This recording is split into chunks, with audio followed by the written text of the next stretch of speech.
Chapter 1. Count Dracula's Castle. Jonathan Harker's Diary. The 3rd of May. Bistritz. I left Munich at 8:35 in the evening on the 1st of May, and I arrived early the next morning. My train was an hour late, so I didn't have a lot of time to visit Budapest. But it's a lovely place. The west meets the east here. Some of the places in the town are almost Turkish. The bridges over the river Danube are beautiful. The following morning, we left on time.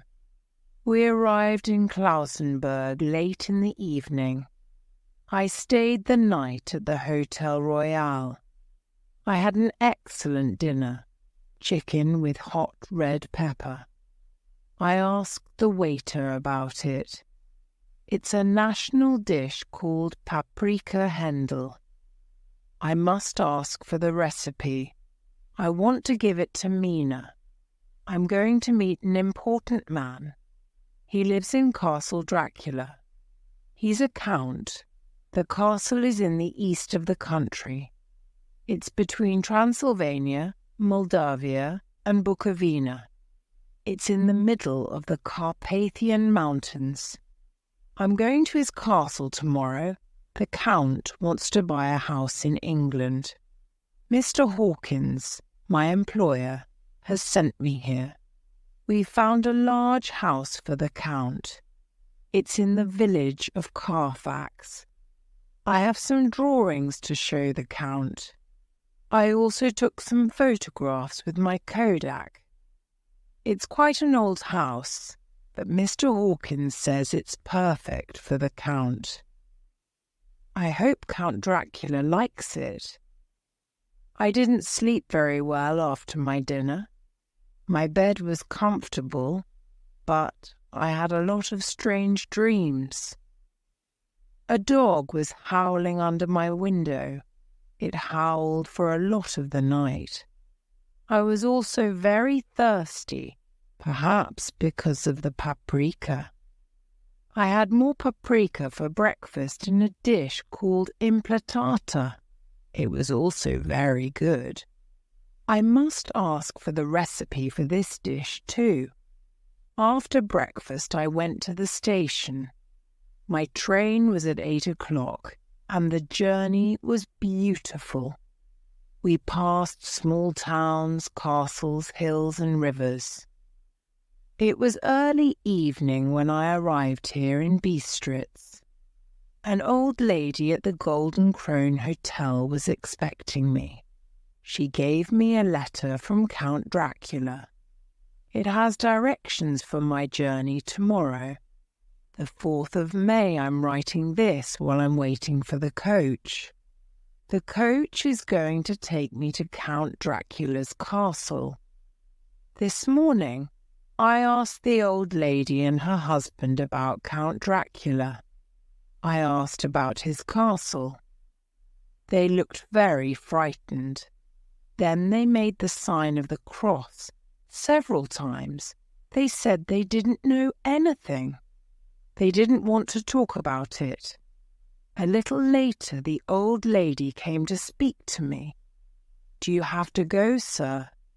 Do you have to go? Tomorrow is St. George's Day.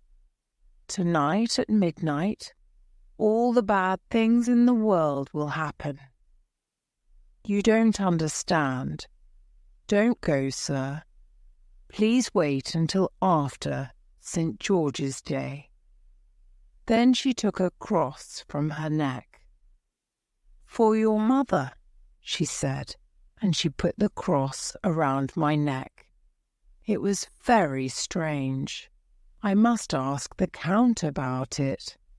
Ah, here's the coach. Goodbye for now. The 5th of May. The castle. I got on the coach and waited for the driver. He was talking to the old lady. They were talking about me. I didn't understand a lot of what they said, so I opened my little language dictionary. The words I heard didn't make me feel very happy. I heard Stregowica witch, then Vrolok and Volkoslak. Wolf or vampire? I must ask the Count about this too. When the coach left, there were a lot of people at the coach station. They all made the sign of the cross. Then they pointed 2 fingers towards me. Again, I didn't feel very happy. I asked another passenger about this. He said that it was a sign against evil. The people wanted to protect me. But why? I didn't understand. This journey was also very beautiful. The fields were green and the apple trees and cherry trees were full of flowers. In the distance, we could see the snowy mountains. The coach driver drove very fast, but sometimes the road was difficult. "These hills are difficult for the horses," I said to the driver. "At home we usually walk if the horses have problems. Why don't we walk?" But the driver didn't want us to walk. "The dogs here are evil," he said. "It's too dangerous to walk." It began to get dark. The driver stopped for a moment. He lit the lamps on the coach. Then we started again. He was driving even more quickly. He seemed frightened of something. The horses seemed tired, but the driver didn't stop. He went faster and faster. We were getting near to my meeting place, the place where I had to meet Count Dracula's driver. When we arrived, it was completely dark. There was no one there. All the other passengers wanted me to stay on the coach. They wanted me to go to Bukovina. Then there was a sound in the distance. It was the sound of horses. We could see lights too. Count Dracula's coach was coming. The Count's driver got down from the coach. He was a tall man with a large black hat. His hat covered his face, but I could see his eyes. They looked red in the light from our lamps. He went towards our driver and said, "Why are you so early? Did you want to miss me? Don't you want the gentleman to come with me?" He smiled. It was a hard smile. He had very thin lips and very sharp white teeth. Our driver seemed afraid and he didn't answer. I got onto the Count's coach. The Count's driver helped me. I could see that he was incredibly strong. The 4 huge black horses started off very fast. I was cold. I was also a little afraid. The driver put a coat around me, and we went on, into the night. I looked at my watch and the light from the lamps. It was nearly midnight. In the distance I heard a wolf howl. Then another, and another. It got louder and louder. I was afraid, and the horses were afraid too. The driver spoke to them, and they became quiet. He wasn't afraid. It got colder and colder. Snow started to fall. Suddenly, in the distance, I saw a blue light. The driver saw it too. He got down from the coach and went towards the light. He held up his hand. The wolves stopped howling. Then, strangely, the wolves disappeared. We drove on. Then I saw it, the castle in the distance. Count Dracula's castle. The horses took us to the front of the castle. It was huge, dark, and frightening. The driver helped me down from the coach. Again, I saw that he was very strong. He put my bags down next to me. Then he disappeared with the coach and horses. I was alone. I was alone in front of the huge castle door. I stood in silence and looked for a bell. I couldn't see one. I was frightened. I didn't know what to do. What kind of place was this? Where was I? I waited and waited. It seemed like a very long time. Then I heard something. Someone was coming to the door. Slowly the huge door opened. A tall man stood in front of me. He was holding a lamp. He had a long white moustache and was very pale. He was dressed completely in black. He spoke to me in excellent English. "Welcome to my home.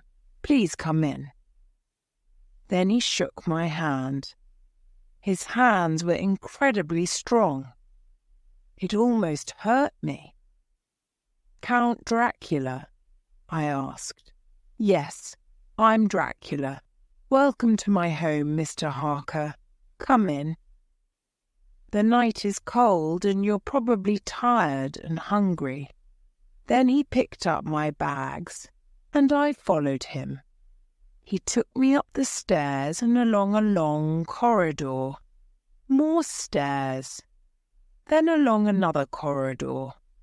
The castle seemed dark and depressing. At the end of the second corridor, he opened a huge door. "Here, this is your room. I hope you'll be comfortable."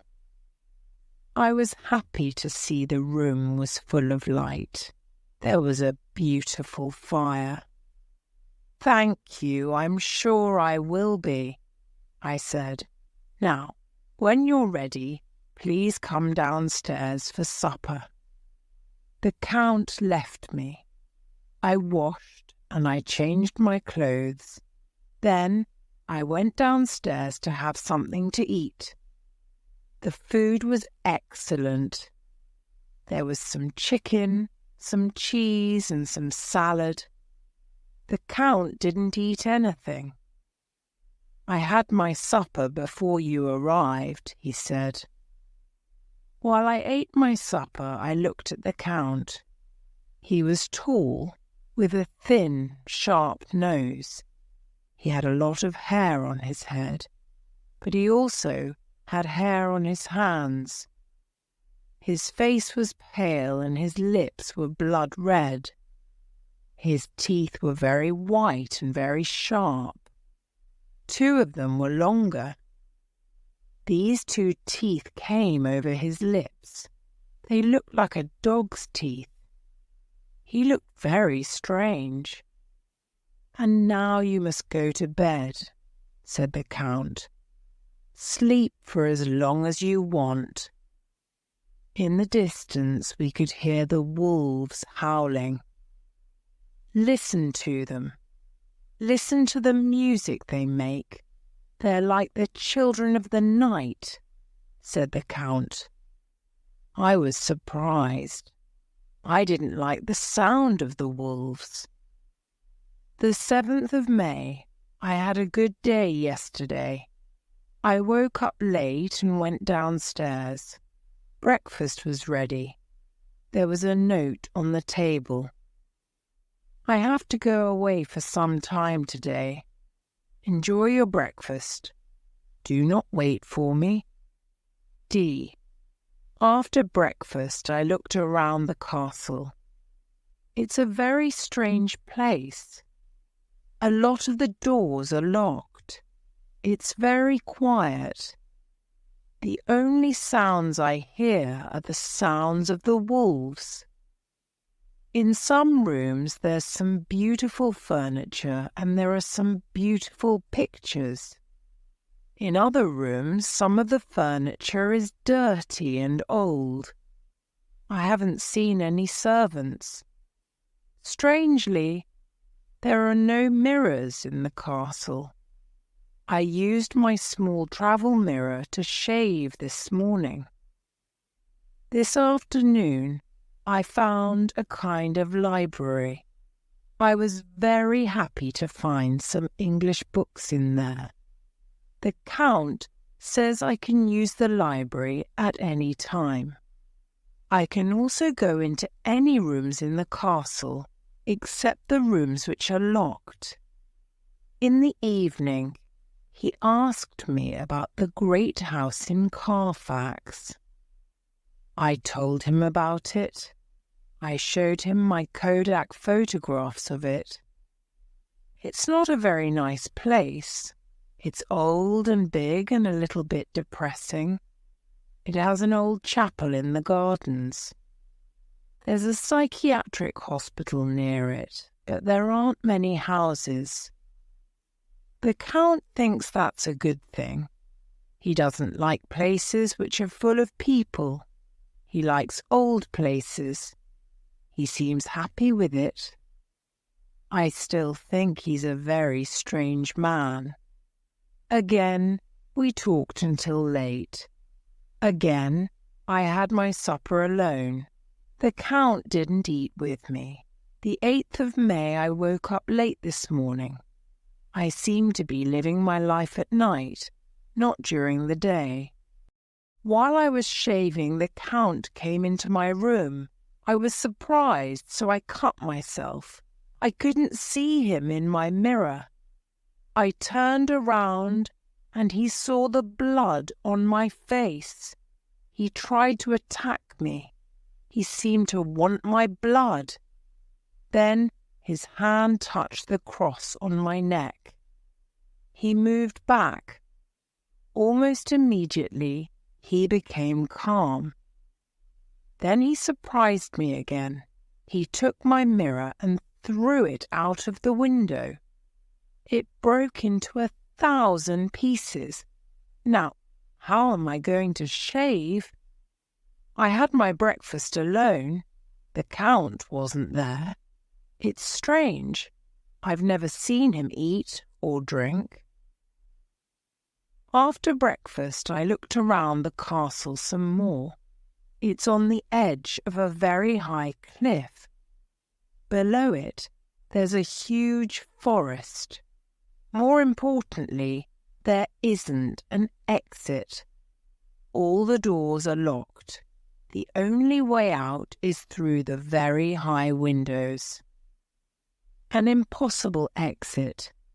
It's a prison, and I'm a prisoner. I'm a prisoner here. Chapter 2. The horrible dream. There's no way out. I'm a prisoner here. The Count has made me a prisoner. But why? Earlier today I saw the Count in my room. He was making my bed. Then, later, I saw him laying the table. This means he definitely doesn't have any servants. Does this mean that he was also the coach driver? The coach driver who brought me here? Does this mean that he can talk to wolves? Can he make wolves be quiet by holding up his hand? I'm feeling very afraid. Is this why the people of Bistritz didn't want me to come here? I must find out more about the Count. But I must be careful. Midnight. I talked to the Count for a long time. I asked him about Transylvanian history. He likes to talk about history. He's very interesting when he talks about it. He loves to talk about war and blood.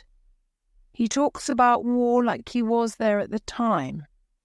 He's related to Attila the Hun, and he's very proud of it.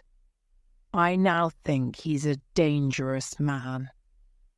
The 12th of May. The Count says I must stay here for a month. I've written to Mr. Hawkins, my employer, to tell him the news. Count Dracula asked me to write. I also wrote to Mina. I didn't say anything about the Count in my letters. I didn't say anything about being a prisoner. I gave my letters to the Count. I'm sure he'll read them. The Count is busy again this evening. He's told me to be careful in the castle. He says I must be careful where I go. I must be careful where I sleep. I must only sleep in my own room. I must be careful not to fall asleep anywhere else. He says the castle is old. If I fall asleep in another room, I'll have bad dreams. Bad things can happen in this castle. Later, when the Count left me, I went to my room. I looked out of my window and I saw the Count. He was climbing out of his window. Then he climbed down the cliff. He wasn't climbing like a man. He was climbing like an animal. Then he disappeared into a gap in the cliff. The 15th of May. Tonight I saw the Count go out of his window again. Again he climbed down the cliff like an animal. I watched him go. I picked up my lamp. I went to look around the castle some more. This time I went to new places. Places that I know the Count goes. A lot of the doors were locked. Then, on one corridor, I found a door which wasn't locked. It was difficult to open, but I pushed it hard. The room inside was very light. There were no curtains at the window. The moon lit the room brightly. Now, here I am, in this room, writing my diary. I like this room more than my room. It doesn't feel like a prison. Later. The morning of the 16th of May, I finished writing my diary and put it in my pocket. Then I felt sleepy. I lay down on the sofa and went to sleep. I had a horrible dream. At least I hope it was all a dream. It seemed so real to me. I was in the room, asleep. There were 3 young women. They came towards me. 2 of them were dark. They looked very like the Count. They had red eyes and long, sharp noses. The 3rd was blonde. All 3 of them had very white teeth and very red lips. I thought their lips were beautiful. I wanted them to kiss me. Then the blonde woman came towards me. She came to kiss me. She licked her lips. She showed me her teeth. She had teeth like the Count, teeth like a dog. I could hear her breathing near me. I could feel her teeth on my neck. I waited. Then, suddenly, I heard the Count. He pulled the woman away. His eyes were on fire. He was very angry. He shouted at the women. "Have that," he said. He threw a bag on the floor. Something or someone inside the bag cried. I woke up in my own bed. Maybe it was a dream, or maybe the Count carried me here. My clothes are in the wardrobe, but not in their usual place. My watch has stopped. I usually check it before bed. There are other small things too, but my diary is still here. It's still in my pocket. So perhaps it's my imagination. The 19th of May, I went down to look at the room in daylight. I want to know the truth. The door was locked from the inside. Now, I don't think it was a dream. I think the women wanted my blood. I'm definitely in trouble. Last night, the Count asked me to write 3 letters. He told me to put different dates on them. He told me what to write. In one, I said that my work is nearly finished and that I'm coming home soon. In the second, I said that I'm leaving tomorrow.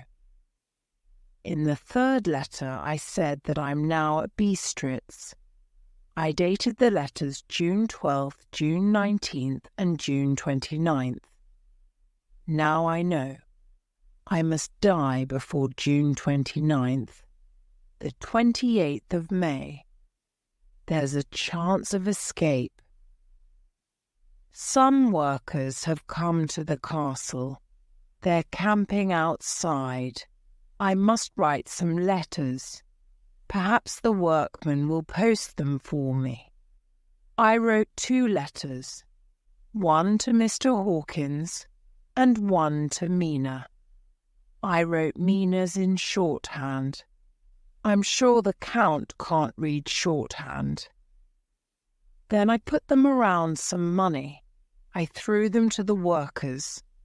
One of the workers took off his hat. He smiled. Then, about 5 minutes later, the Count came in. He was holding the letters. They were open. He looked at me. He was angry. Then he threw the letters into the fire. He left the room and closed the door. He locked the door behind him. Now I'm a prisoner in my room, as well as in the castle. I went to bed. I was very tired. The 31st of May, this morning, I looked in my bag for paper and envelopes. They were missing. I looked in my wardrobe and my travelling clothes weren't there. My big coat is also missing. All my useful things are missing. All the things which are useful to me outside the castle. What's going to happen to me, the 17th of June? Earlier today I was sitting on my bed. I heard a sound of horses outside. I looked out of my window. There was a team of horses there. They were pulling a cart. There were a lot of long wooden boxes on the cart. 2 workers were taking the boxes off the cart. The boxes looked like coffins. Then the workers went away. Later they came back with more boxes. The 24th of June, before morning last night, the Count left me early. He went to his room and locked the door. I went to the window. I looked for him. After about half an hour, I saw the Count. He was wearing my travelling clothes. He was carrying that horrible bag. He wants people to see me in the town. He wants people to see me posting letters. He wants people to see me doing bad things. Everyone is going to think I am bad. Later I woke up. I heard wolves howling. I heard the Count in his room.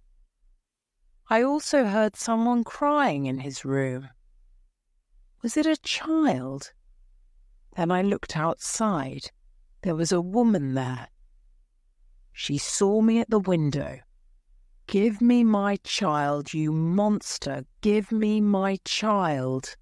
she screamed. She was crying. The Count called out of his window. Suddenly, hundreds of wolves appeared. The woman screamed again. The wolves licked their lips. Then they attacked her. Now she was dead, like her child. The 25th of June, I never see the Count during the day. I always see him at night. Why is he always awake at night? Perhaps he sleeps during the day. I need to find some keys to the castle. Perhaps I can climb the cliffs like the Count. Perhaps I can climb into his room. I'm going to try today. Same day. Later I'm back in my room. I did it. I climbed into the Count's room. It was empty. I looked for the keys to the castle and to the Count's room. I didn't find them. Behind a door, there were some stairs. I went down the stairs. They were dark. They went outside. They went to a graveyard. It was near an old chapel. In the graveyard, there were a lot of the wooden boxes, the same wooden boxes from the cart. There were 50 of them. All of them were full of earth. I looked inside the boxes. In one of them, I saw the Count. Was he dead? Was he asleep? I didn't know. His eyes were open, but he didn't look dead. His face wasn't cold. It was warm. His face was pale, but it was always pale. His lips were very red. I still didn't know. Was he dead or was he asleep? It was horrible. I ran back to the Count's room. I climbed back to my room. I was very frightened. The 29th of June, the 29th of June, the same date as my third letter. The last of the 3 letters the Count told me to write. The Count is going to England tomorrow. He says I can leave tomorrow too. But why can't I go tonight? I asked the Count. He opened the front door of the castle. Of course you can go, he said. Go now. I looked out of the door. There were hundreds of wolves outside. They were howling at me. I couldn't leave. Later I heard the Count. He was talking to the 3 women. Tomorrow. You'll have everything tomorrow, my lovelies, he said. So tomorrow is my last day. I must escape. I can't go tonight, but I'll try to climb down the cliffs. Tomorrow. The 30th of June. Morning. This morning there's a lot of noise. The workers are putting the boxes onto carts. There are a lot of horses. The Count is leaving. My room is locked. I'm a prisoner here. I must try to climb the cliffs. Mina, I hope I see you again. If you find this diary, remember me. I love you very much. Letter from Miss Mina Murray to Miss Lucy Westenra. The 9th of May, dear Lucy. How are you? I'm fine. I'm studying a lot at the moment. I'm learning to write in shorthand. I want to help Jonathan with his work. I'm also learning to use a typewriter.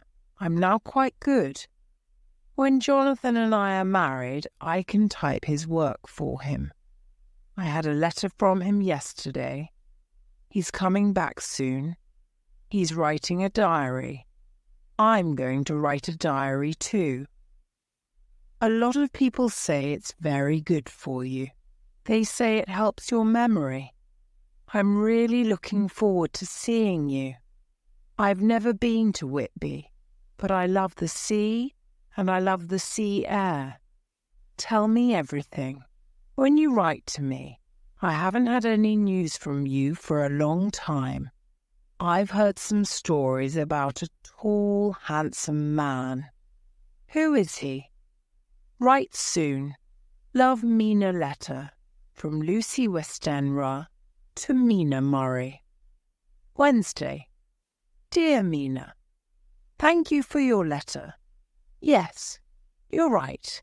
There is a tall, handsome man. His name's Mr. Arthur Holmwood.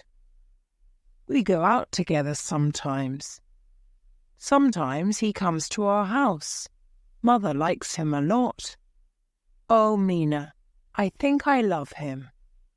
And I think he loves me. Please don't tell anyone. Write to me soon. You're my best friend in the world. Love, Lucy. Chapter 3. Renfield's. Thank you and thank you again for your lovely letter. Now, I have more news for you. Today has been a fantastic day. 3 men asked me to marry them. Yes, 3. And all on the same day. I feel very sorry for 2 of them. Mina, I'm so happy. Please don't tell anyone, but of course you can tell Jonathan. Number 1 was Dr. John Seward.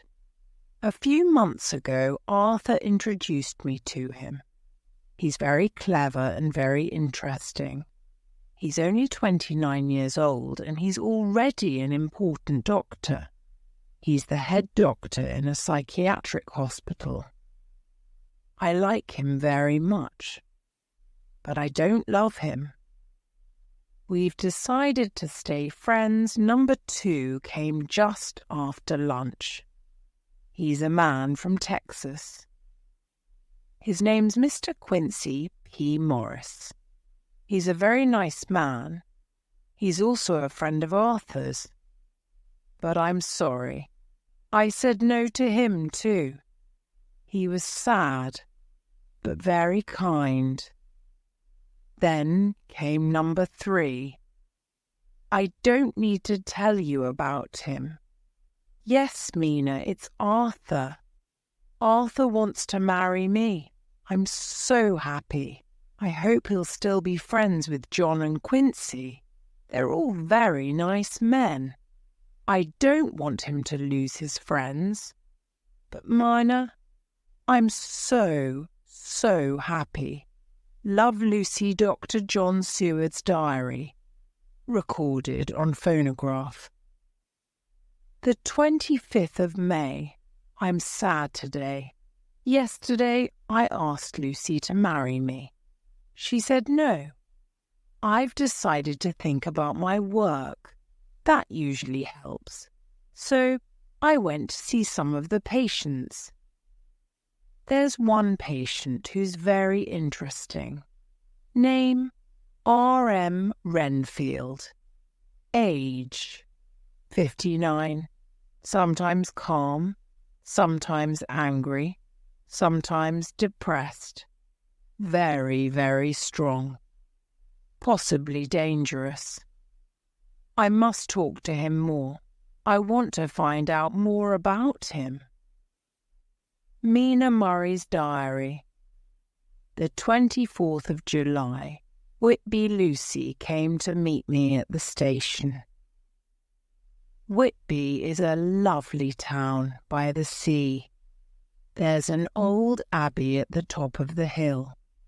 Next to the abbey is a graveyard. It's on a cliff. There are some wonderful views up there. People often go up there to walk. Lucy and I went for a walk there this afternoon There are some lovely walks along the cliffs. You can sit there too and watch the ships in the harbour. The 1st of August. We went up to the Abbey again today. We sat in the graveyard and looked at the view. Lucy talked a lot about Arthur. She talked about her wedding. I'm happy for her, but I was also a little sad. I haven't heard anything from Jonathan for almost a month.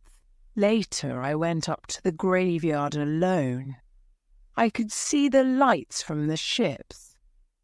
I thought about Jonathan. I hope he's well and nothing has happened. I want to see him. I miss him. Dr. Seward's Diary. The 5th of June, Renfield is a very interesting patient. He has the look of a killer in his eyes. But he has a good quality. He likes animals. At the moment, he likes flies. The flies are his pets. He's got a lot. He gives them sugar and they come to him. I think that there are too many. The 18th of June. Now Renfield likes spiders. So spiders are his new pets. He gives the flies to the spiders. The spiders eat them. There aren't many flies left now. The 1st of July, Renfield has now got a lot of spiders. He's got a notebook where he writes lots of notes. I think they're notes about the spiders. The 8th of July now, he has a new pet. He's got a little bird. There aren't so many spiders now. He gives the spiders to the bird. The bird eats them. The 19th of July, Renfield has now got a lot of birds. They come to him for food. I went to see him. He was very pleased to see me. He asked me for something. I want a kitten, he said. I want a kitten that I can feed and feed and feed. I was ready for this. First he had some flies. Then he had some spiders. His spiders ate the flies. Then he had some birds. His birds ate the spiders. Now he wants a cat. I understood his plan. I'll think about it, I said to him. He looked at me. He was angry. He's an interesting patient. Evening I went to see Renfield again. He was crying. He asked me again and again, "Can I have a kitten? Please, please, please." I said no. The 20th of July I went to see him this morning. He was happy. He was giving sugar to flies again. There weren't any birds in his room, but there was some blood. He says the birds have gone away. I think he's eaten them. He's definitely a killer. He needs my help. Mina Murray's Diary. The 26th of July. I'm very worried. Lucy isn't sleeping very well. She's walking in her sleep. Tonight I'm locking the door. I don't want her to hurt herself. Her mother, Mrs. Westenra, thinks this is a good idea. The 3rd of August. There's still no news from Jonathan. I looked at his last letter. It's a little strange. It's in his writing, but he seems very formal. I hope he isn't ill. I hope he's all right. I'm not sleeping very well because Lucy is still walking in her sleep. She gets out of bed, then she goes to the door. When she finds it's locked, she goes to look for the key. I'm worried about her. The 6th of August. The weather is very stormy today. Lucy and I went up to the cliff. The fishing boats were all coming home before the storm. A kind old man came to talk to us. His name's Mr. Sails. He was once a sailor. We all saw a ship in the distance. The old man thinks it's an empty ship. He can see by the way it moves in the wind. He says the ship will probably come to the harbour tomorrow. The storm will bring it. Reports from the Daily Graph newspaper, from Mina Harker's diary, the 8th of August. Whitby. Report by George White Whitby. Storm mystery. During last night's terrible storm in Whitby, a Russian ship, the Demeter, came into the harbour. The captain of the ship was dead. He had a cross in his hand. There was no one else on the ship. People saw a huge dog. It jumped off the ship and ran up the hill to the graveyard. Local people have tried to find the dog. They want to give it food. The 9th of August. Whitby. Report by George White. Russian captain's diary. Found.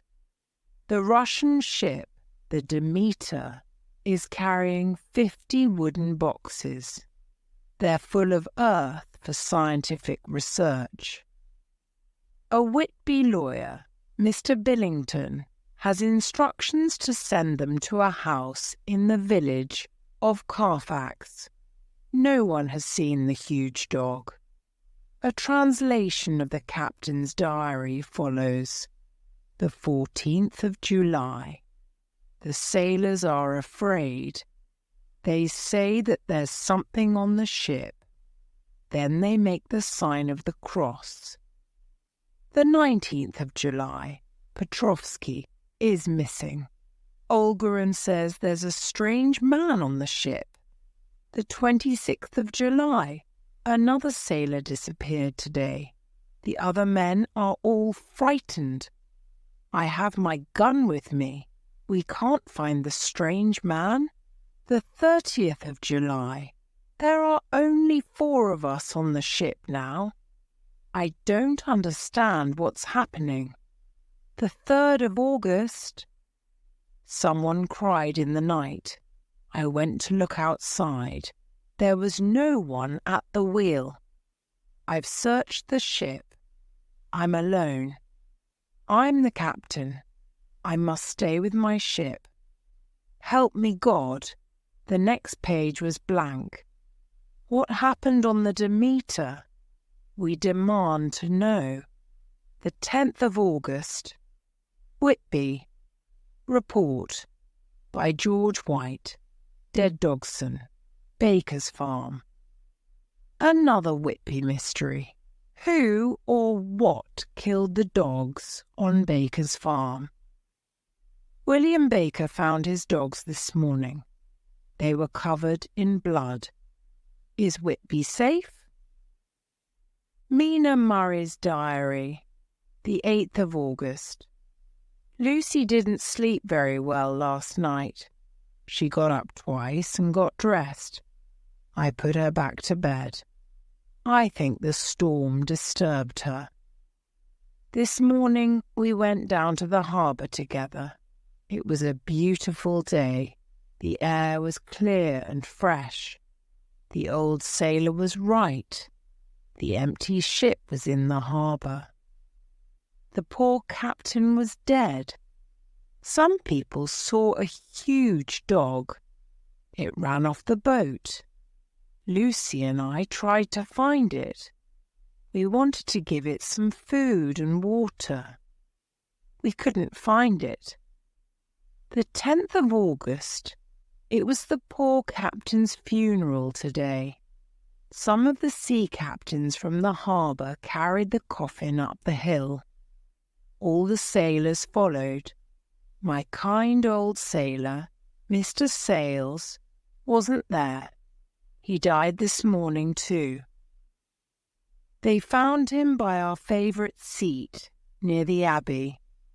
He had a broken neck. People say he looked frightened. What happened to him? I want Lucy to sleep well tonight. We're going to go for a long walk. Then she'll be tired and she'll sleep. The 11th of August, 3 a.m. I can't sleep now. I'm too worried. I woke up at about 1 o'clock. Lucy wasn't here. I went downstairs to look for her. The front door was open. I ran outside and looked in the street. There was no one there. I looked for her everywhere. Then I thought about the Abbey and our favourite seat. I began to climb the hill. Then I saw her. She was lying on our seat. Was she sleeping?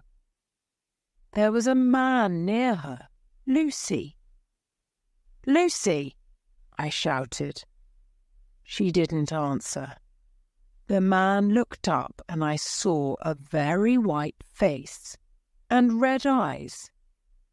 Then he ran away. Lucy was still sleeping, but she looked cold. I put my coat around her neck, but I think I hurt her. I saw a little blood on her neck. There were 2 small marks there. Then I woke her up. I carefully took her home. I put her to bed. I locked the door and have the key around my wrist. Same day, much later, night time, I woke Lucy in the morning. She didn't look tired after her busy night. She looked very well. We had a happy day together. We had a picnic by the sea with Mrs. Westenra. I'm sad that Jonathan isn't here. I miss him very much. Again, I've locked the door of our room. The key is around my wrist. But I don't think there'll be any problems tonight. The 12th of August, I was wrong. Lucy got up twice in the night. She was asleep, but she seemed very worried that the door was locked. Both times she went back to bed, but she was almost angry. Chapter 4. The marks on her neck. Another quiet day. Lucy is looking very well. I'm happy she's herself again. Again, she woke me up in the night. This time she was sitting in bed. She was still asleep, but she was pointing to the window. I went to the window and opened the curtains. It was very light outside because the moon was very bright. It was beautiful to see the light on the sea. There was also a large bat in the distance. Once or twice it came quite near to the window. Then it flew away across the harbour and up to the Abbey. Perhaps I frightened it. I went back to bed. Lucy was lying down again and sleeping very quietly. The 14th of August. We went up to our cliff again today. We were reading and writing all day. Lucy loves it so much, sometimes she doesn't want to come home. Today when we were coming home, she said a strange thing. His eyes, his red eyes again. They're the same. I was surprised and I looked at her. She wasn't asleep, but she looked like she was dreaming. She was looking at our favourite seat. I wasn't sure. Was someone sitting there? Later, after Lucy was in bed, I went for a walk. It was a beautiful evening. I went to the harbour and looked at the sea. On my way home, I saw Lucy at the bedroom window. The window was open and she was looking out. I think there was a large bird next to her. Then I saw that she was asleep. I came upstairs quickly. I didn't want her to get cold. When I came into the room, Lucy was already in bed. The bird wasn't there. Lucy was holding her neck. I think she was cold.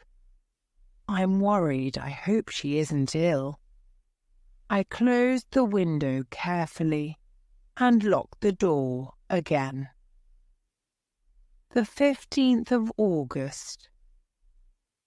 We had a happy surprise at breakfast. Arthur's father is better. He wants Lucy and Arthur to get married soon. Mrs. Westenra is happy, but sad, too. She's ill. She's got a problem with her heart. Her doctor says she must be careful. She's very weak and a sudden shock could kill her.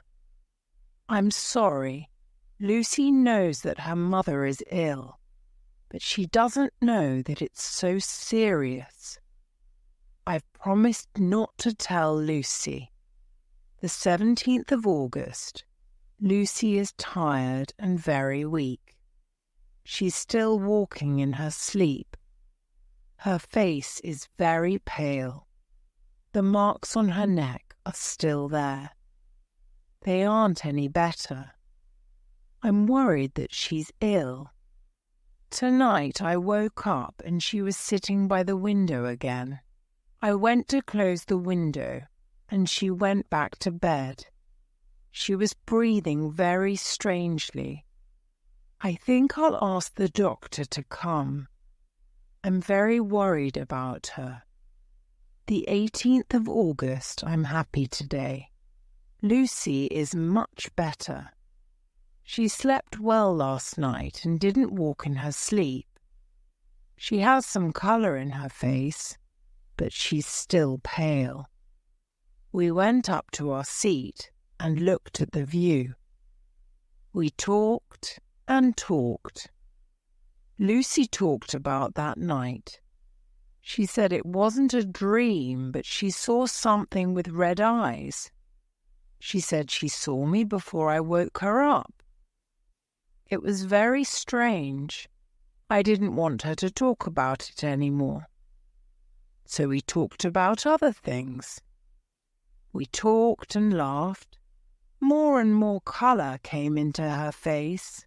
When we came home, Mrs. Westenra was very happy. She agrees with me. Lucy looks much better. The 19th of August. I'm so happy. News from Jonathan. I'm happy, but I'm sad too. He's been very ill. That's why he didn't write to me. I got a letter this morning from a nurse. Her name's Sister Agatha, and she works in a hospital in Budapest. Jonathan was too ill to write, but wanted to send me a letter. She wrote the letter for him. He wants to see me. He loves me and misses me. I'm leaving as soon as possible. Lucy is going to send my things home. I can't wait to see him. Letter from Mina Harker to Lucy Westenra, Budapest. The 24th of August. Dear Lucy, here I am in Budapest. I'm with my Jonathan. He's pale and ill, but it's lovely to see him. Now I can be his nurse. He doesn't remember a lot of things. Sister Agatha says that he's shocked. Perhaps he'll never remember. She says that he talked of terrible things in his sleep. I asked her about them, but she won't tell me. She says that they're Jonathan's secrets with God.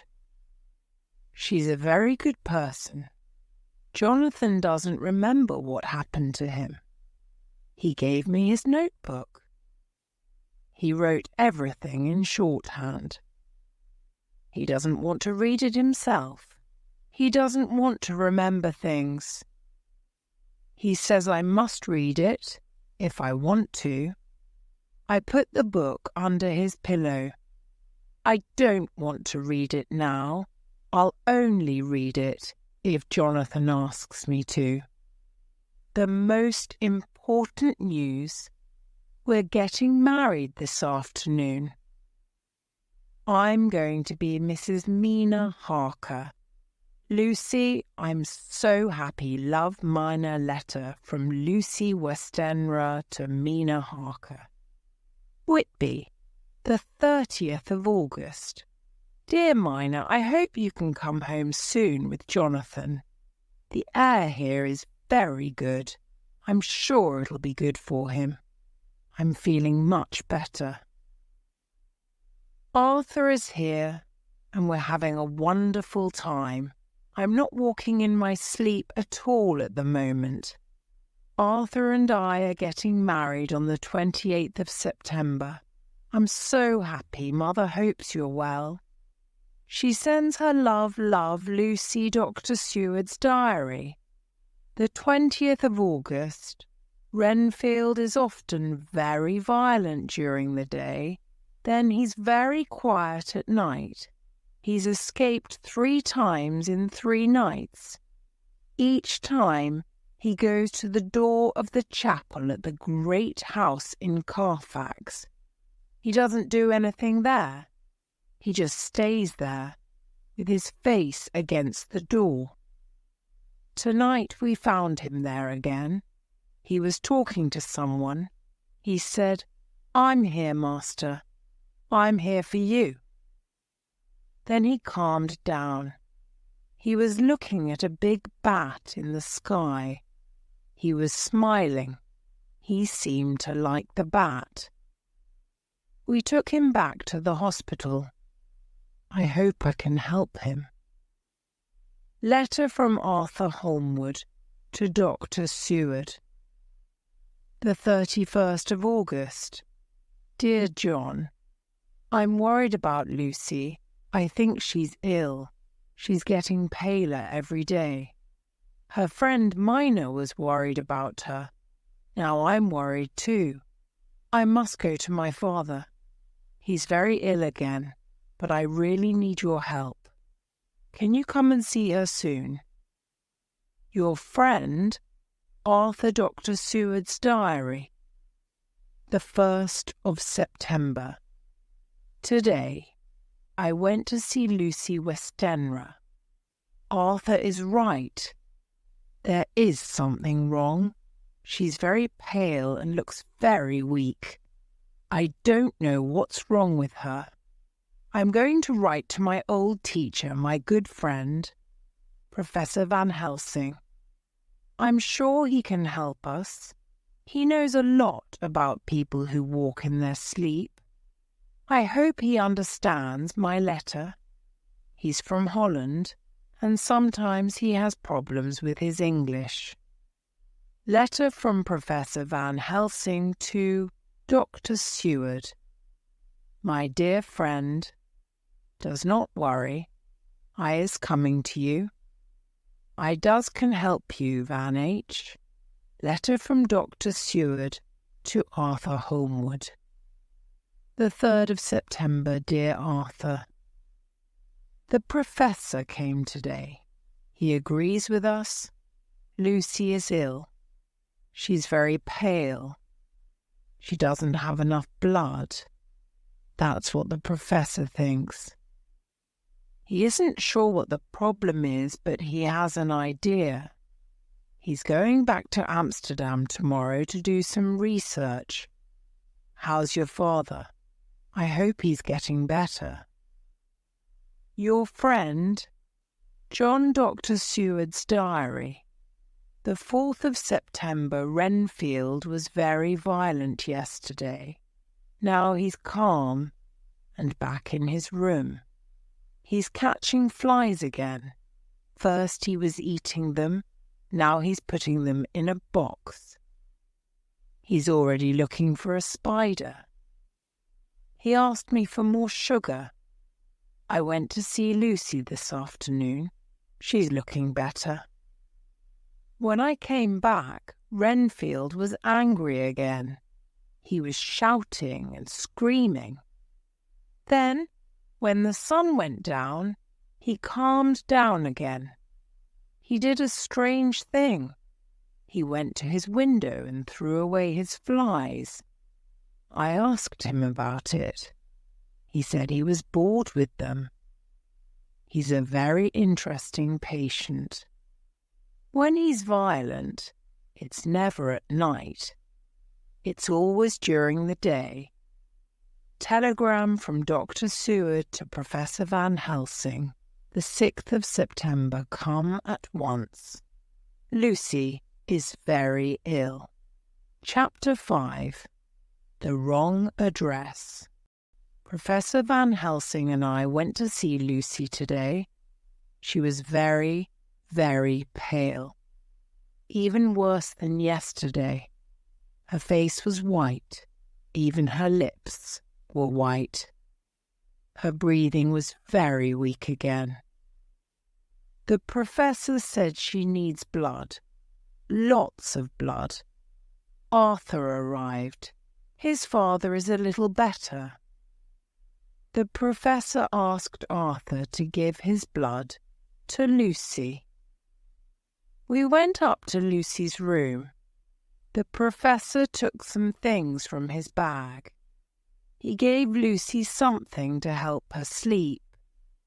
Arthur kissed her.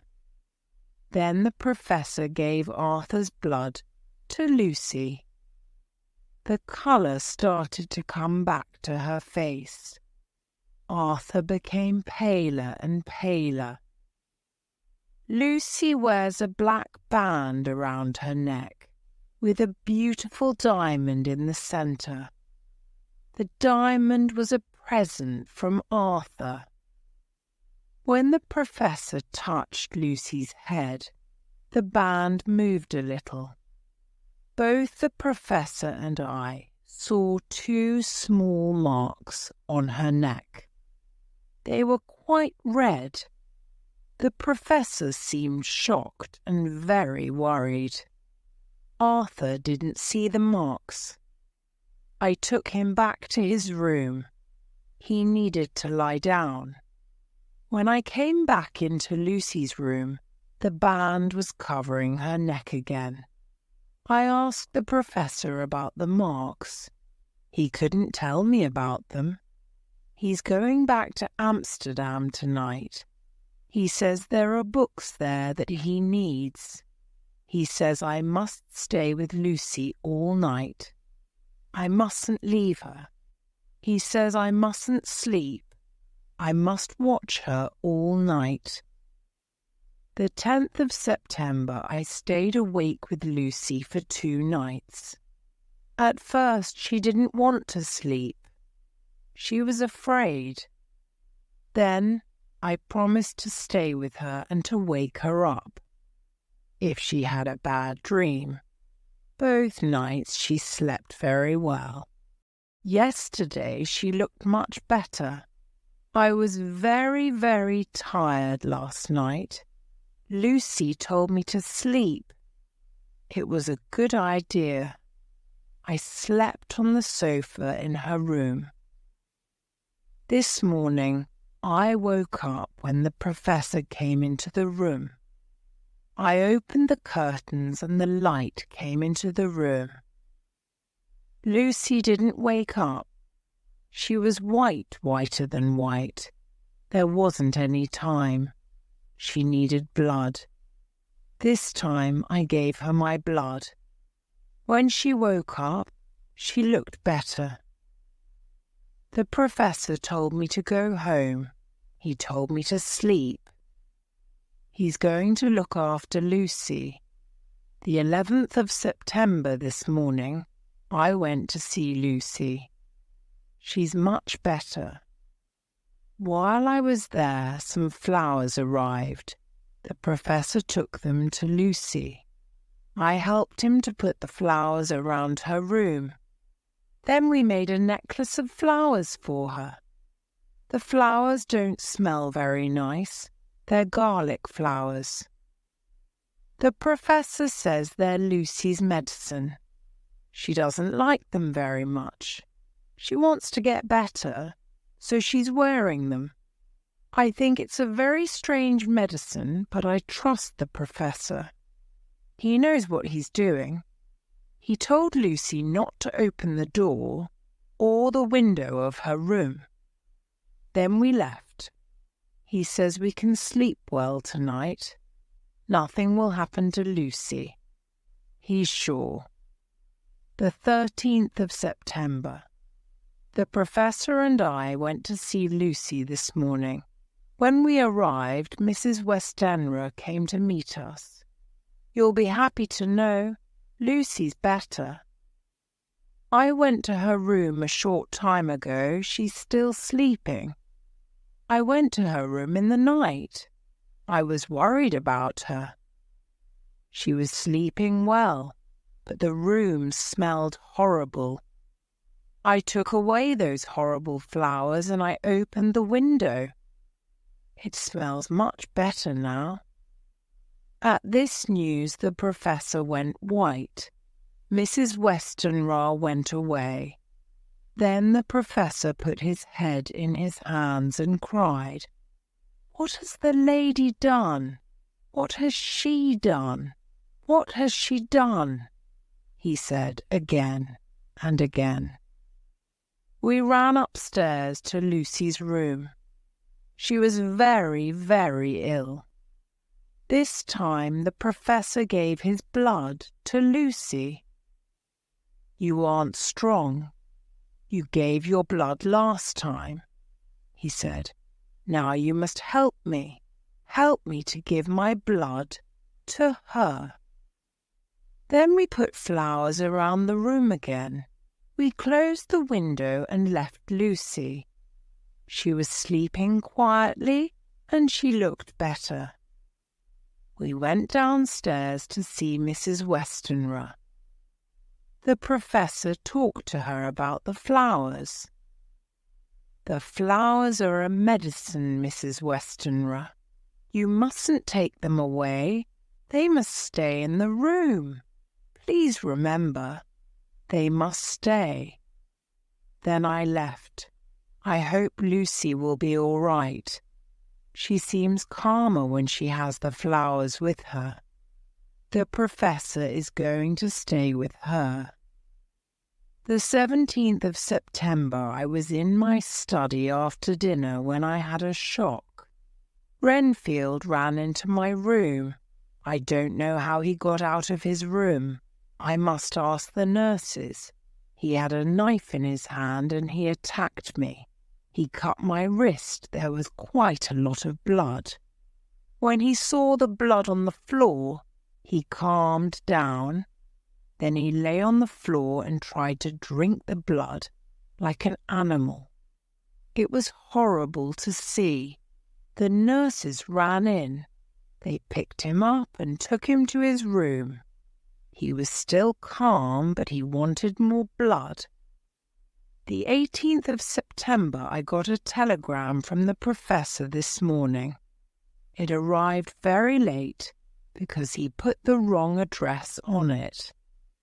Telegram from Professor Van Helsing in Amsterdam to Dr. Seward in Carfax. The 17th of September, I am in Holland. Go to Lucy's house tonight. Watch her. Do not leave her alone. I'm very worried. The telegram was a day late. Lucy was alone last night.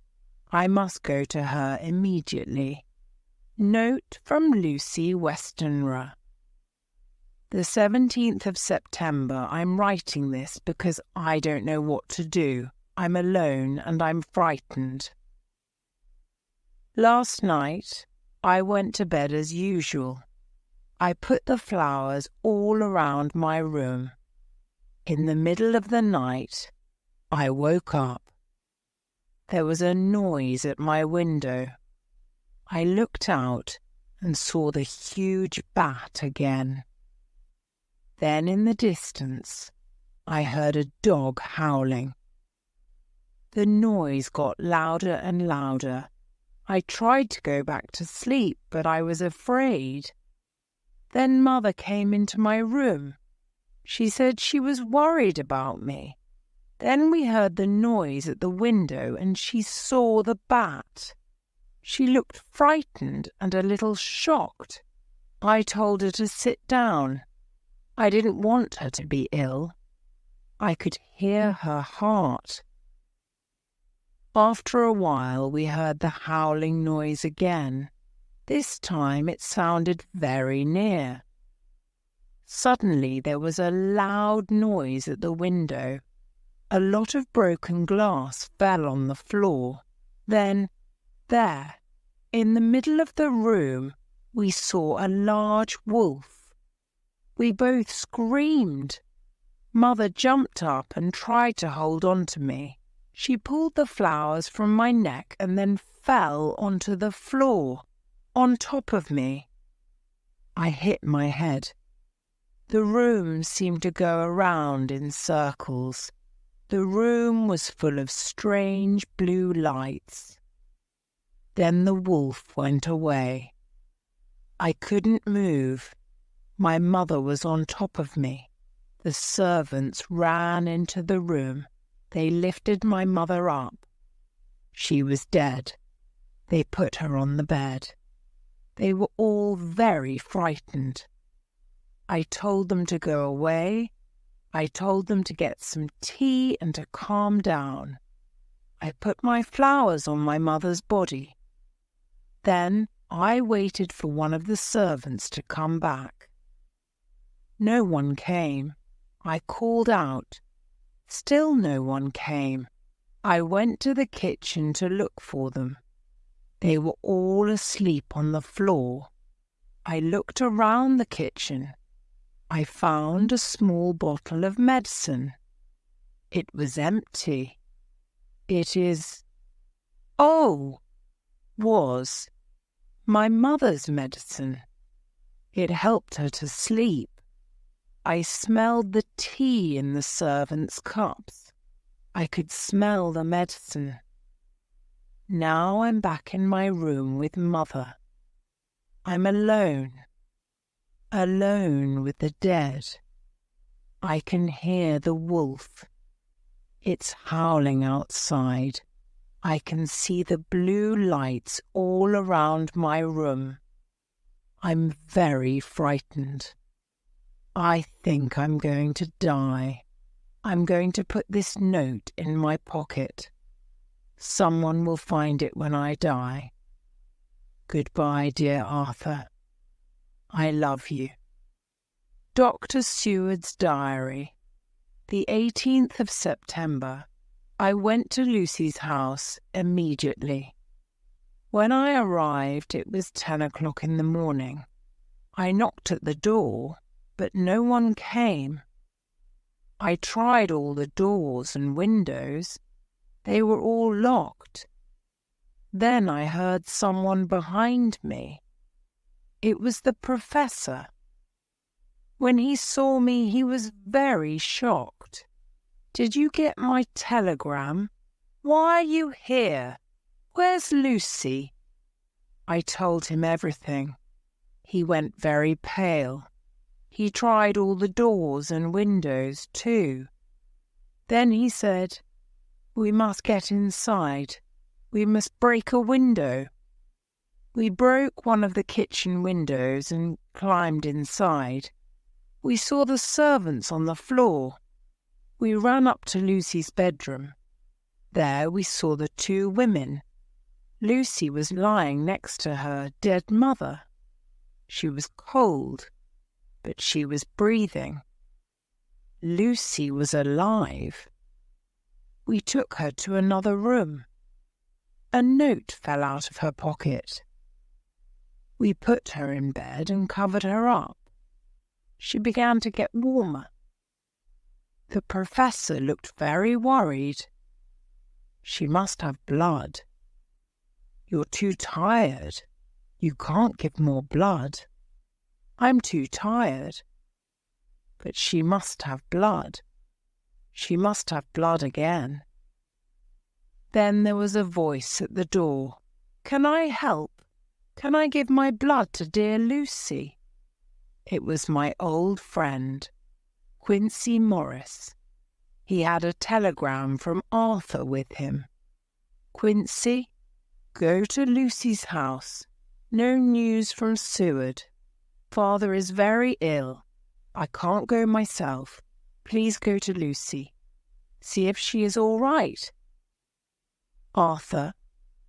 It was good to see Quincy, and it was good he was here. Quincy was strong.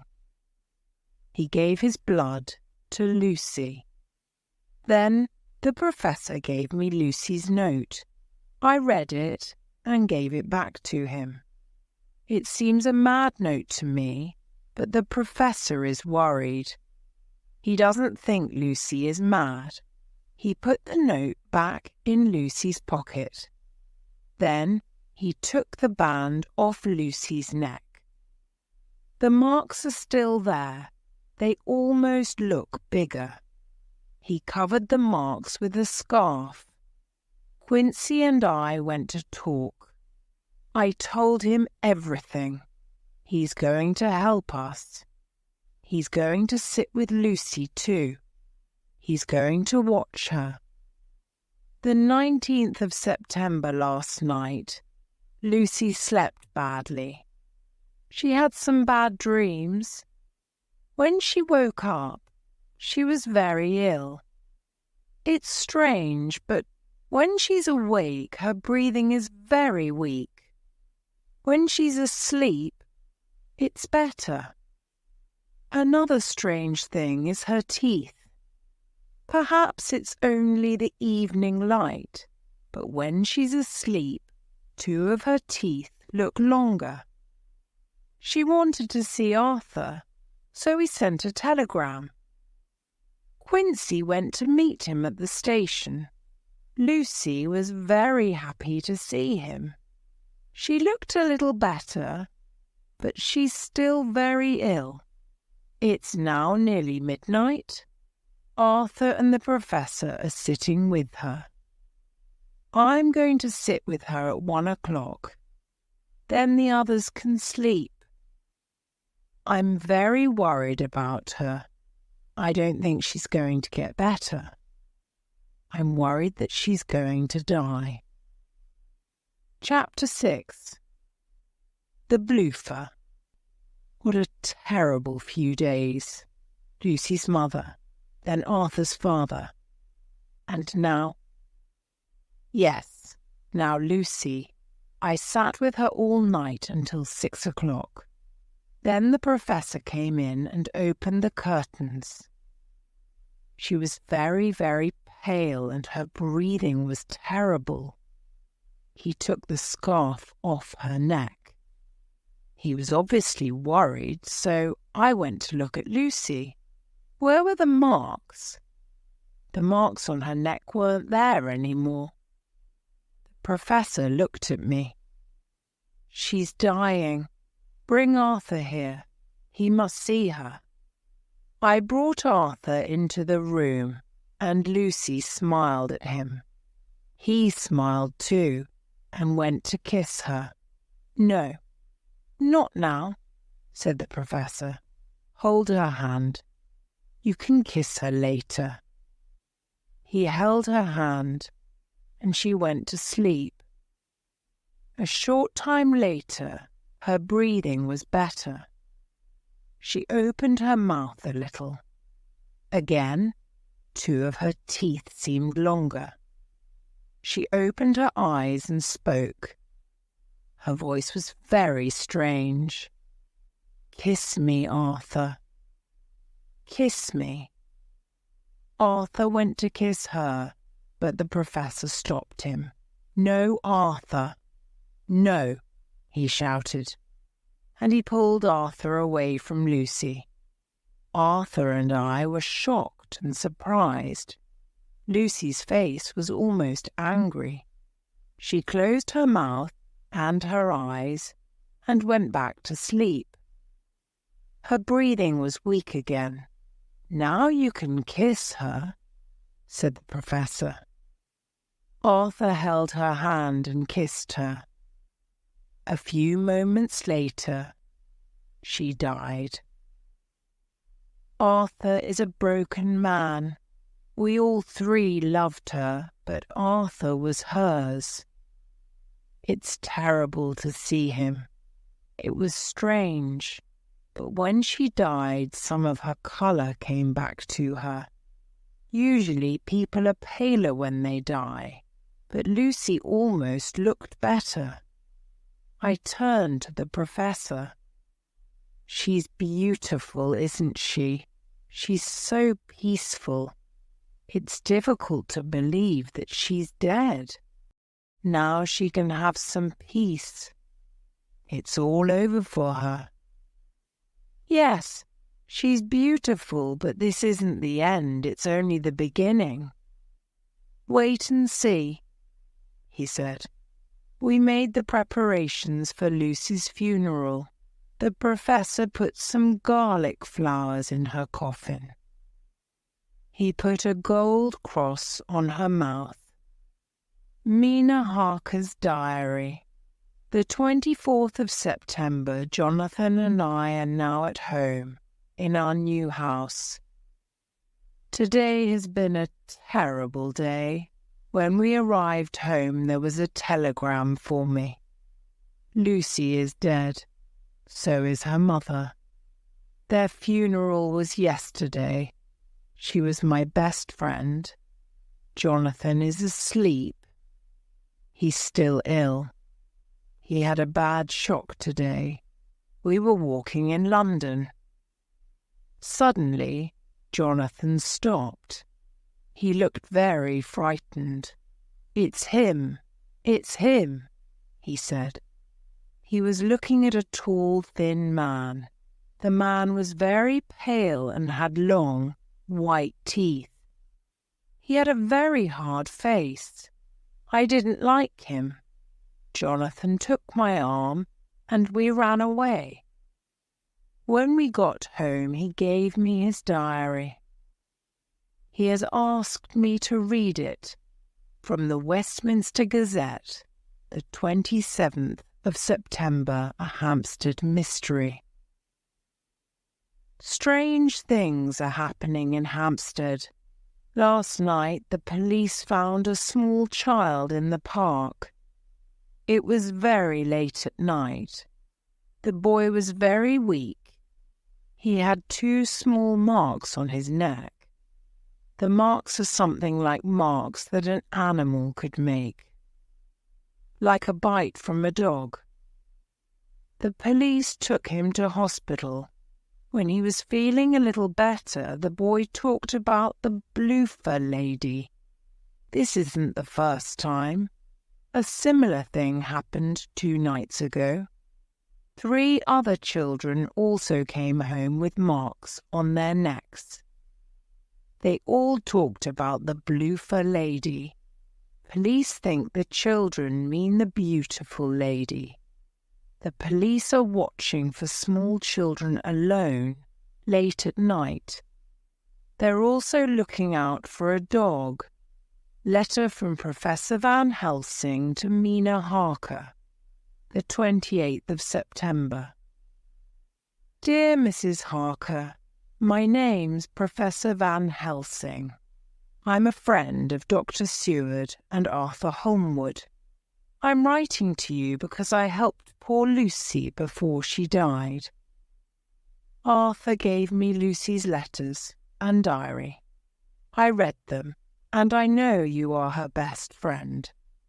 I think you can help me. I must speak to you soon. best wishes, Van Helsing. Mina Harker's diary. The 30th of September, I sent a telegram to Professor Van Helsing. He came to see me yesterday. He's a very nice man and he's very interesting. I gave Jonathan's diary to him. It's going to be very useful to him. I told him about the strange man Jonathan saw on Thursday. The professor is very worried about it. He's going to read Jonathan's diary. Then he's going to talk to me again. Jonathan Harker's diary. The 2nd of October this morning, I met Professor Van Helsing. He's a very kind and intelligent man. He's read my diary and some of poor Lucy's letters. He wants to help me. He also wants me to help him. Dr. Seward's diary. The 2nd of October this afternoon, the professor came to see me. He showed me a story in the newspaper. Someone or something is attacking children in Hampstead. The children have strange marks on their necks. The marks are exactly like the marks poor Lucy had. The professor talked to me very seriously. He asked me to believe him and to trust him. I was shocked by what he said. He says the marks the children have on their necks weren't made by an animal. They were made by Lucy. I don't see how this is possible. Lucy is dead, but the professor is certain. It seems mad to me, but I know the professor. He isn't mad. Tonight, we're going to visit one of the children in hospital. Then we're going to the graveyard. We're going to watch. The professor says that we'll see Lucy. Later it's late, but I can't sleep. Tonight was an incredible night. I'm very shocked. We went to see the child in hospital. The marks on his neck are the same as the marks on Lucy's neck. The little boy talked about the bloofer lady. He wanted to go and play with her. The professor told the doctors and nurses to watch the child carefully. After dinner, we went to the graveyard. It was quite late. The professor took a key from his pocket. He unlocked the Westenra tomb and we went inside.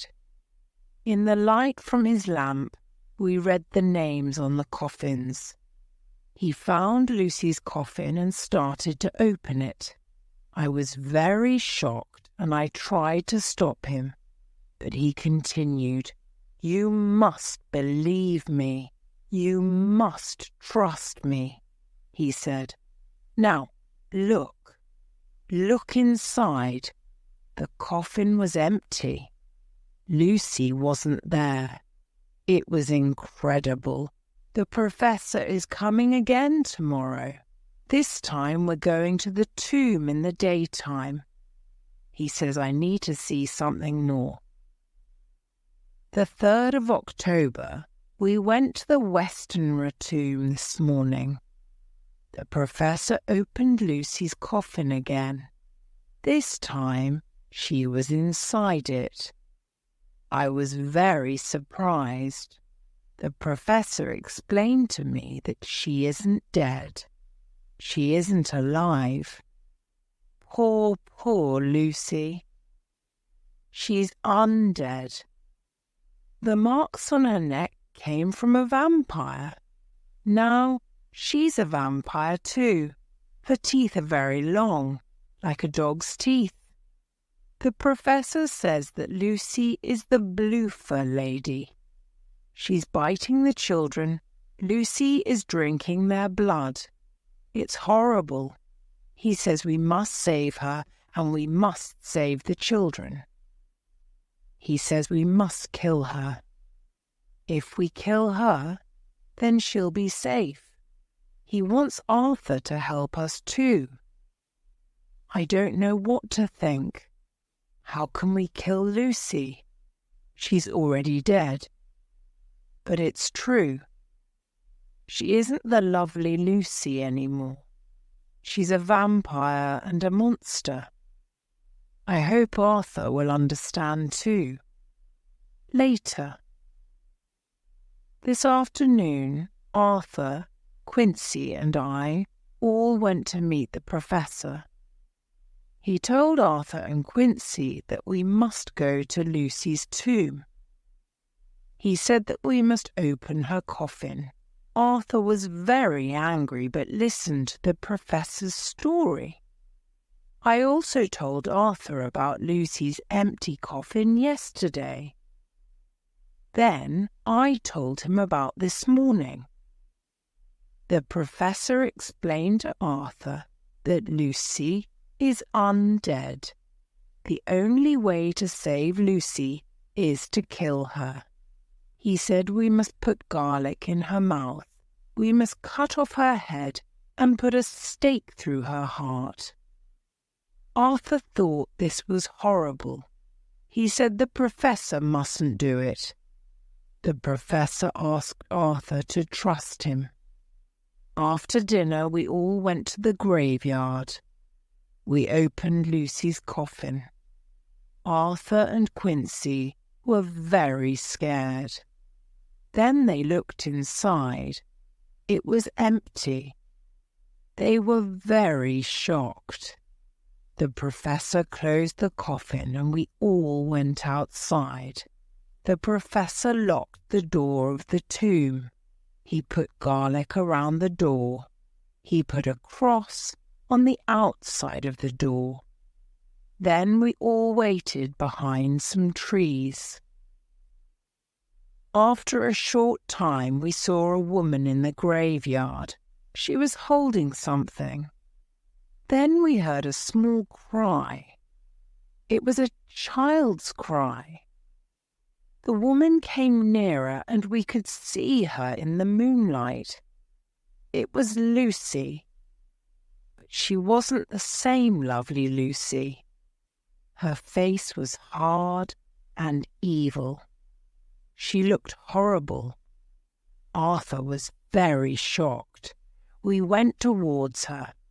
She was standing by the door of the tomb. The professor held up his lamp. She was holding a small child. There on Lucy's face we could see blood. There was blood all around her mouth. There was blood on her dress. Her eyes were red and angry. She saw us and threw the child onto the earth. Then she saw Arthur. She came towards him and opened her arms to him. Arthur wanted to kiss her. Luckily, the professor stopped him. The professor stood in front of Lucy with a cross in his hand. She didn't like it and ran back towards the tomb. She was very angry.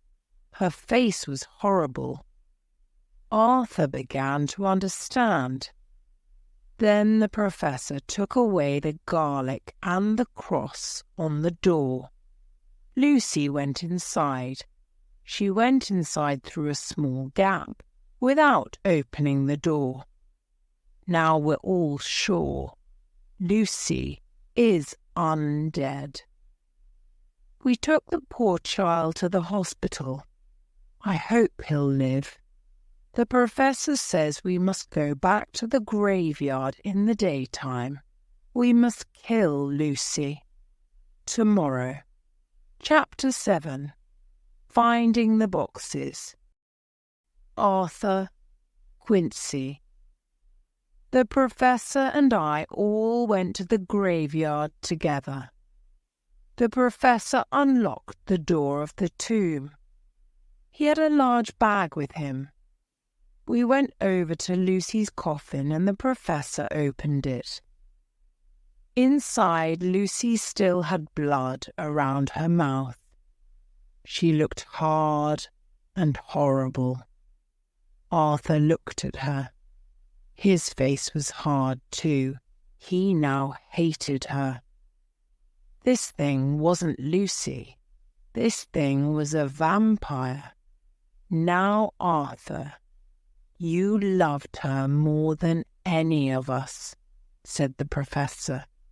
You have the right to save her. Do you want to help her?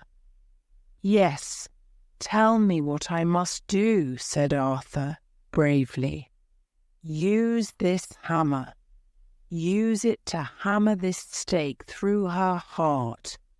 We must all pray. Arthur took the stake and hammered it into the vampire's heart. The monster screamed. It was a horrible scream. A river of blood came out of its mouth. The body shook and shook. Then more blood came out of its heart. Blood was everywhere, but Arthur didn't stop. He hammered and hammered. We prayed and prayed. After a while, the vampire stopped shaking. There was silence. We all looked at the vampire in the coffin. It was Lucy. She looked beautiful. She wasn't a monster anymore. Arthur kissed her. Now you're free, he said. Arthur and Quincy went outside. The Professor and I cut off the top of the stake. We left the rest of it in Lucy's heart. Then we cut off her head. We filled her mouth with garlic. The Professor closed the coffin and we went outside too. The Professor locked the door of the tomb.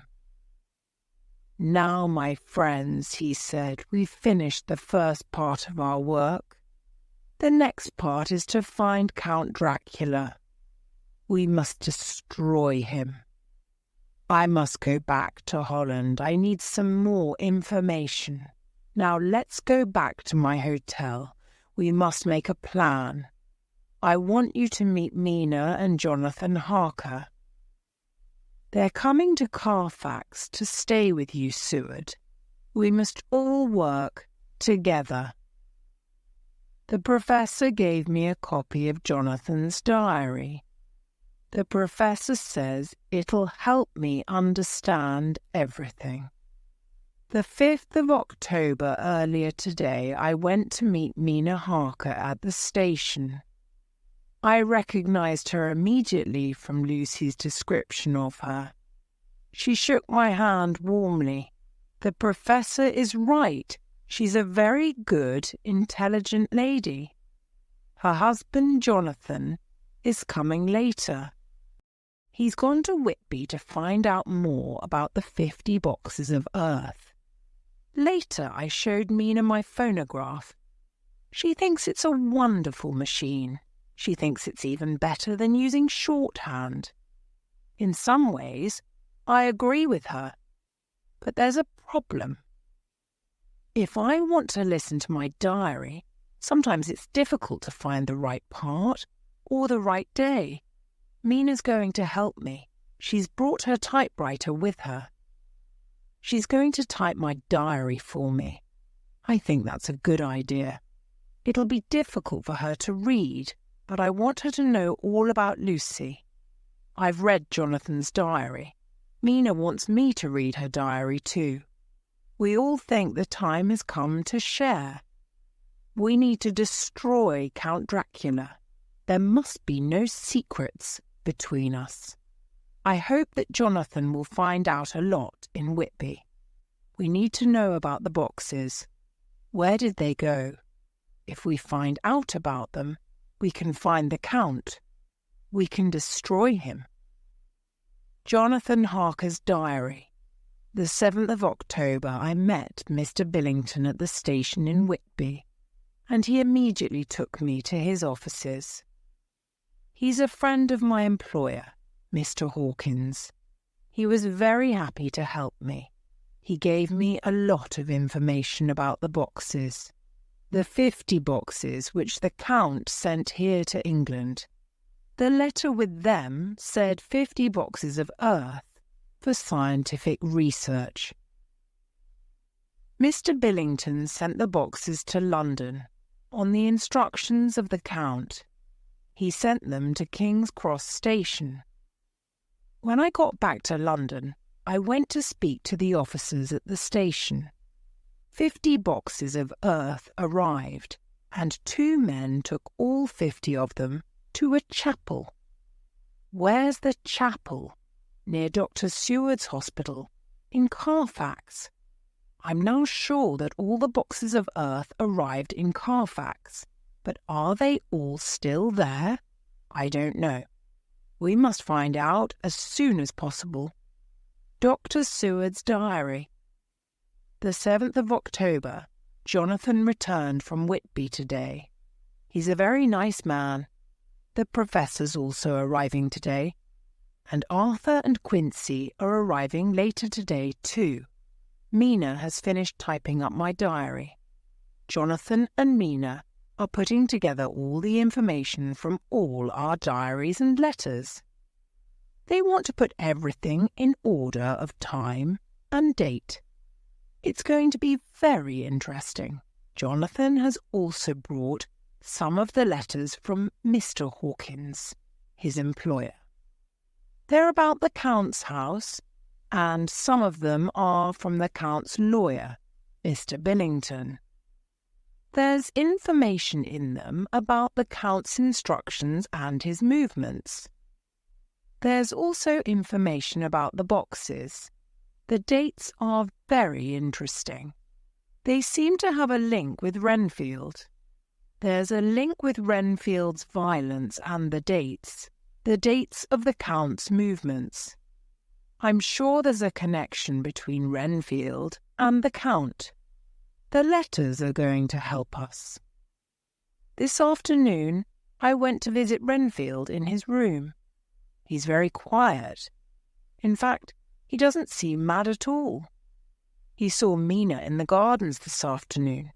He asked me about her. Who's that woman? She isn't the woman you wanted to marry. That woman's dead.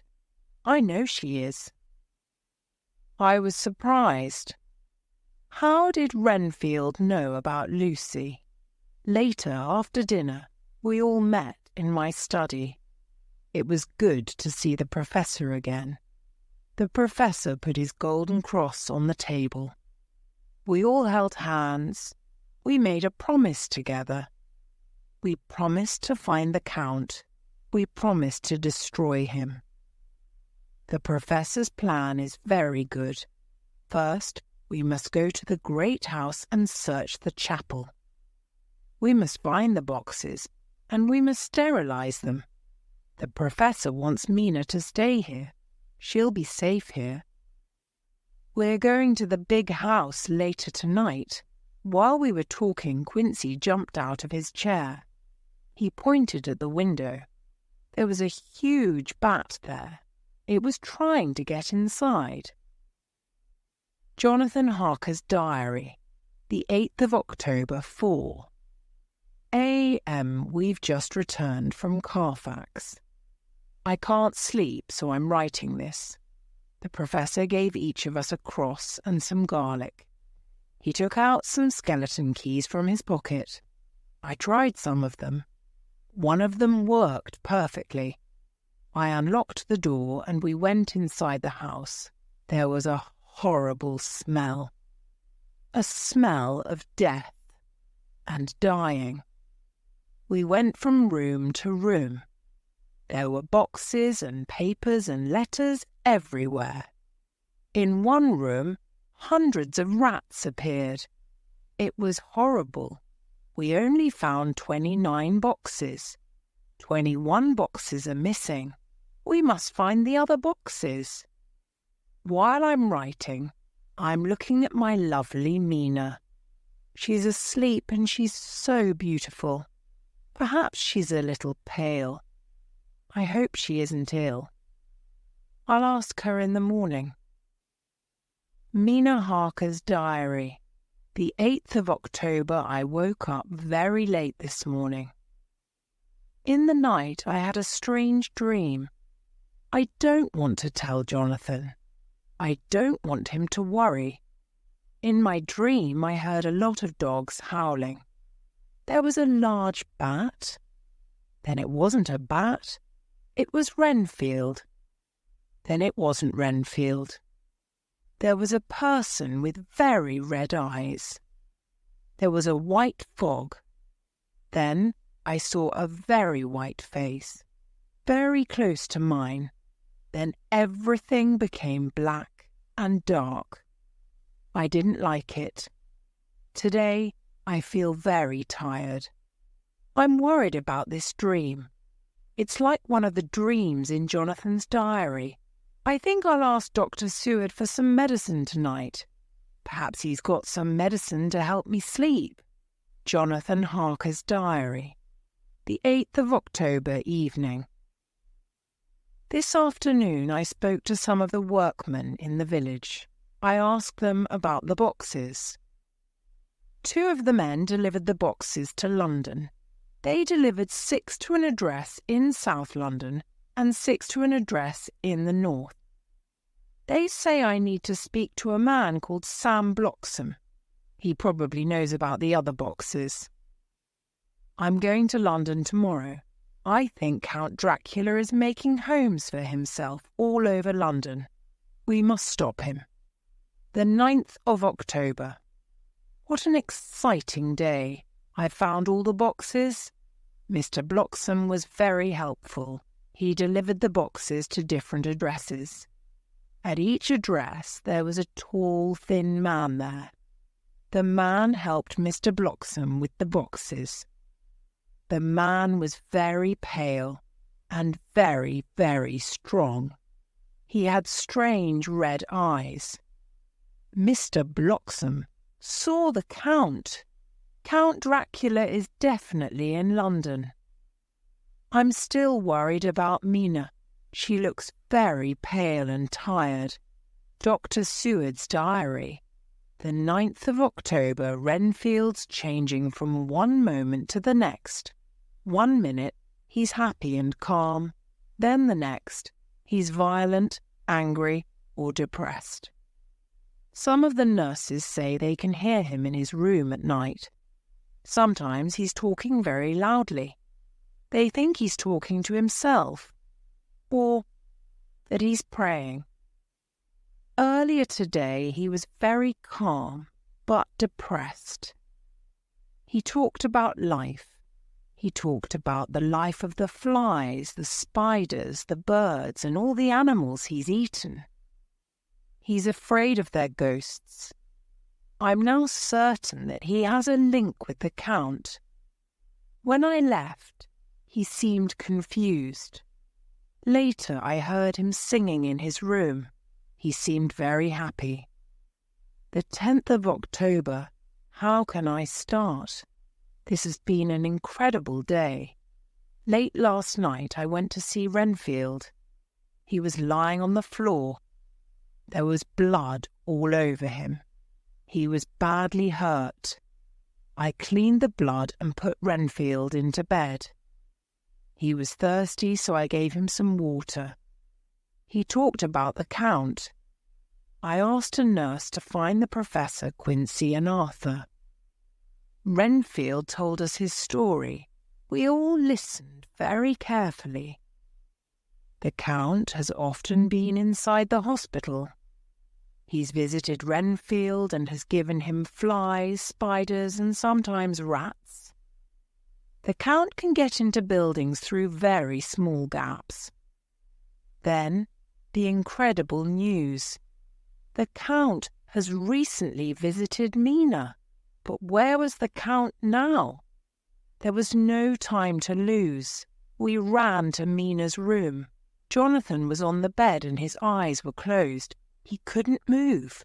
Count Dracula was there. There was a cut on the Count's chest. The Count had his hands around Mina's neck. He was holding her very tightly. She was drinking the Count's blood. The Count was making her do it. It was horrible. He looked up. His eyes were red and his face was incredibly pale. He threw Mina onto the floor and came towards us. The professor stood in front of him with the cross and the garlic. We were ready to kill him. Then the moon went behind a cloud. The room went dark and the Count escaped out of the window. We gave Jonathan some water and he woke up. He saw the blood and he saw Mina. He held her. She was very, very frightened. She cried and cried. "I'm unclean, I'm unclean," she repeated over and over again. I went back to look after Renfield, but there was nothing more I could do for him. Later that night, the poor man died.